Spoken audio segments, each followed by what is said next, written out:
Hello guys, so I am actually at the Biosphere and this is the entrance for it, so I'm not gonna go in today.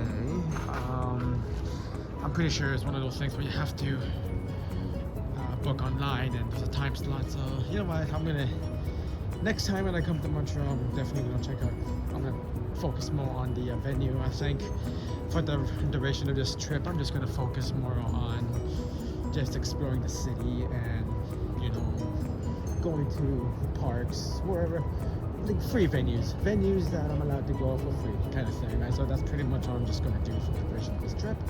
I might still have some time tomorrow, so I'm definitely gonna wake up early tomorrow morning and take one quick last look at the city before heading to the airport. And then, but yeah. So the Biodome didn't work out, but that's okay.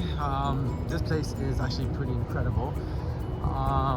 It's big. I don't even know where I am, to be honest. But this is the exterior of the Biosphere. It's actually pretty impressive. It's really nice. Like, just when you go in there and you look up at the dome, it's almost like, you know what actually it reminds me of? It reminds me of, okay, this is gonna sound silly and some of you are probably gonna make fun of me for it, but some of you may not even know what I'm referring to, but I mean, if you are a Marvel fan, it kind of reminds me of one of the architectural structures that you find in Wakanda, right? Because, you know, in Wakanda, everything looks so futuristic and it's like, whoa. I don't know, I'm sorry. I mean, it looks nice though. The architecture is really nice. I mean, it's an old I mean, this, I believe, was built for the 1967 World Expo. And I wonder, do they even do those anymore? Like, I don't hear anybody ever talking about the expo. Like, I hear about festivals and, like, you know, but like other festivals like World Cup or, you know, sporting events, stuff like that. But you never hear anybody talking about the World Expo. Like, I wonder if they do this, or I can't speak. I wonder if they do those anymore. Because, I mean, with today's technology, the stuff that they can come up with would be pretty awesome. Actually, wait, we do it. Actually, yes. I remember Canada in Shanghai back in 2010. There was a World Expo in Shanghai, right? And Canada had a very unique pavilion, and it was all over the news. I remember back in those days when it was kind of like that. Oh, the casino's actually down there. You know what? You can check that out. All right, I'm gonna cross the street here. This car just keeps crisscrossing over here, but let's go take a look. We're gonna get a nice view of the St. Lawrence River here, and so this is the St. Lawrence River. Now, as you can see, up in Quebec City, it was frozen.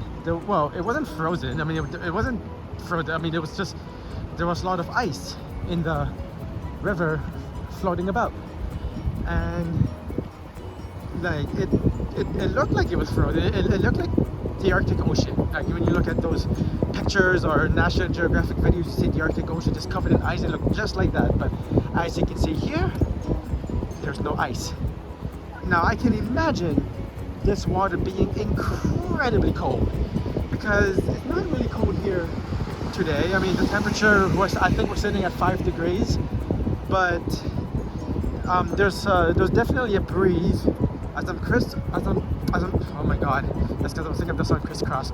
Because as I'm crossing this bridge, there's definitely a breeze, and the breeze is pretty strong. So as you can see, there's a strong current just, and wow, this river. Now, somebody told me that this is one of the most dangerous rivers in the world. Now, considering how fast this water is moving, I'm pretty sure no one can outswim this current. Even the most top Olympic athlete swimmer couldn't cross this or couldn't swim in this. You'll drown.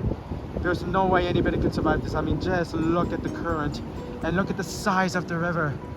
the mighty St. Lawrence River. The force of nature we can never mess with. Like, just look at it. Oh, and the temperature of the water, I can imagine it must be incredibly cold. It looks cold. I can feel the breeze. That's a hypothermia waiting to hyper. Okay, you know what? I think I'm excited. That's why I'm just kind of babbling about the hypothermia. That's just hypothermia waiting to happen. That's what I meant to say. Sorry. I'm a little nervous. Okay, so I'm sorry. Like I said, I warned you earlier in my vlog that I'm going to make mistakes. Okay, so I made a lot of mistakes today, but again, we learn from them. This is the Jacques Cartier Bridge. I think that's what it's called. Correct me if I'm wrong. I'm pretty sure that's what it's called. Yes, the Jacques Cartier Bridge, right? This bridge is massive. It crosses like the entire length of the St. Lawrence River and right into, I guess, the other side of the island, which initially would be the city of Montreal. This is an incredible view of the Biodome, and you can kind of see a little bit of skyline down there of Montreal. There's another bridge over here. I'm not sure what bridge that is, but it's definitely much smaller than this one. This one is very high. I was in the bus looking out the window and I just noticed how high this bridge was, and I was just like, wow, they have these fences that kind of curls upward and they're very high. I can't see a pathway here. Is there a pathway? No, it's not. No. Okay, I'm just gonna head back. Cross the bridge again. I think there's another way. I think I have to go over to that bridge over there for accessibility. I think this is something to do with oh, I was speaking with this. Something to do with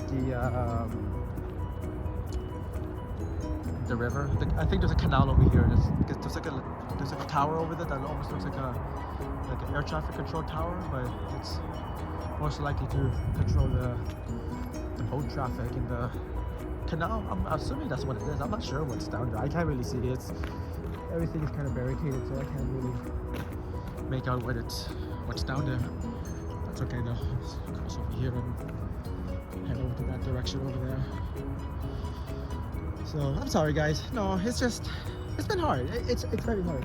For some people, it's hard to deal with, right? And I just feel sometimes people just still don't understand. But that's okay too. We just need to educate people, right? All it takes is a little education and just let people know, hey, it's okay, right? Nobody's perfect. That's why I'm doing this video. You know, I'll be honest. I've listened to myself speak on all these vlogs, and quite frankly, I'll be honest, I don't like the way I sound. I actually hate it. But I was told that I always need to have confidence. I was told that, you know, I need to be myself, and so that's what I just do, right? I've learned now that if people doesn't like me for who I am, then that's okay.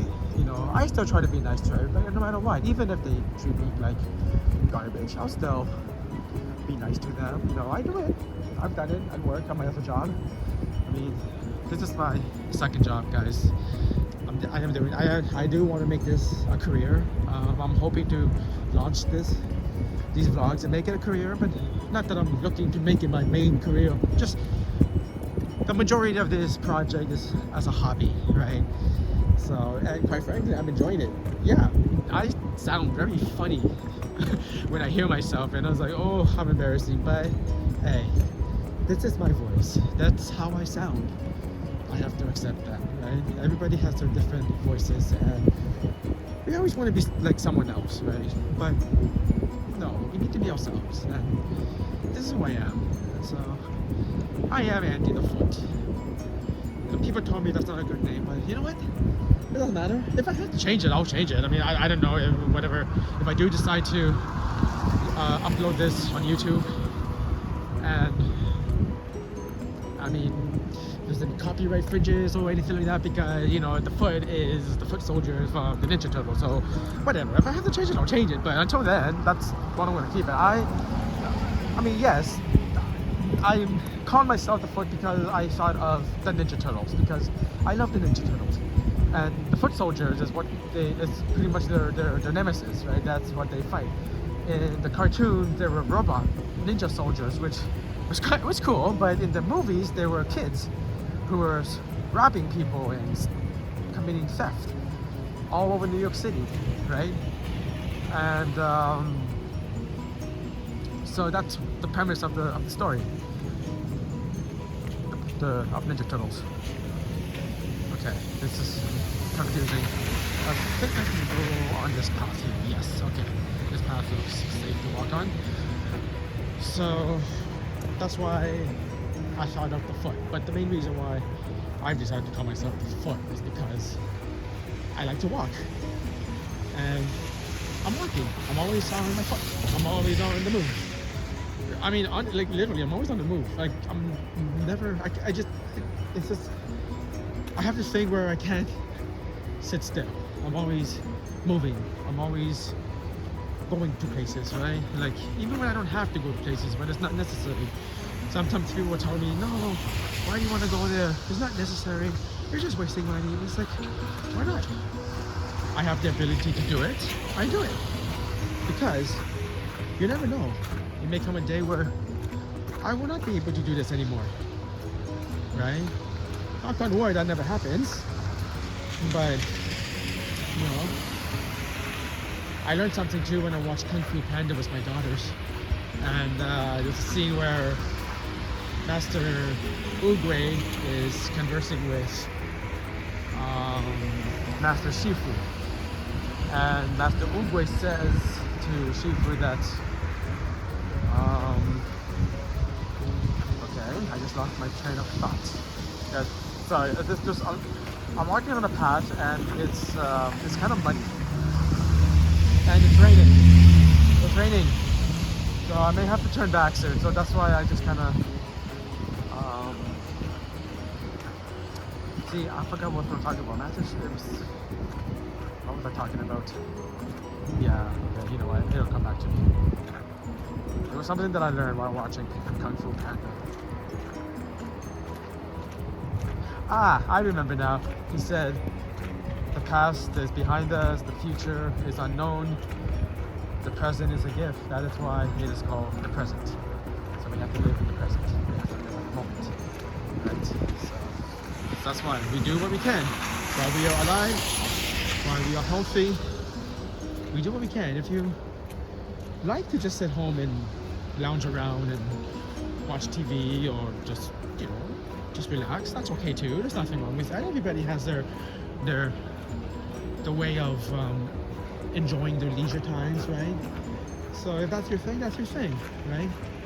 It's just when one person, when one person prefers to lounge around and stay home and just kick it, lay back, and the other person likes to go out on adventures, you know, go to places, go hiking and camping. It doesn't always work out between us, right? It's always like there's always conflict between it, because it's like, well, I'm gonna do this, but no, but I'm gonna do this, you know, because I love to lounge around at home too. I love to be home and relax, right, late at night. But there are days where I just want to go out. I just want to go up and around and go exploring and adventures and just go wherever, you know. Even if I don't go to a specific place, but just to you know. When I was a kid, I was always into Indiana Jones and on this movie. You know what? I'm gonna go back. It's actually raining pretty hard, and I'm getting pretty soaked up here. So, yeah, I'm heading back to the metro station. Damn, it's really coming down hard now. Wow, it's all over my phone, and I don't have an umbrella. Okay, you know what? I'm gonna go somewhere to a store, and I'm gonna find myself an umbrella. My wife keeps saying to me that I have umbrellas. No, that's not true. I don't have umbrellas. I never find them, because I always give them to my wife because she uses them more than I do. So that's okay. But I can never find them. So yeah, no, I have to buy one. I'll have to buy one. So I'm gonna go ahead. I'm gonna close off now, guys, because yeah, it is coming down pretty heavy now, and yeah, I'm not trying to get sick for New Year's. So adios, guys. I'll catch you on the other side.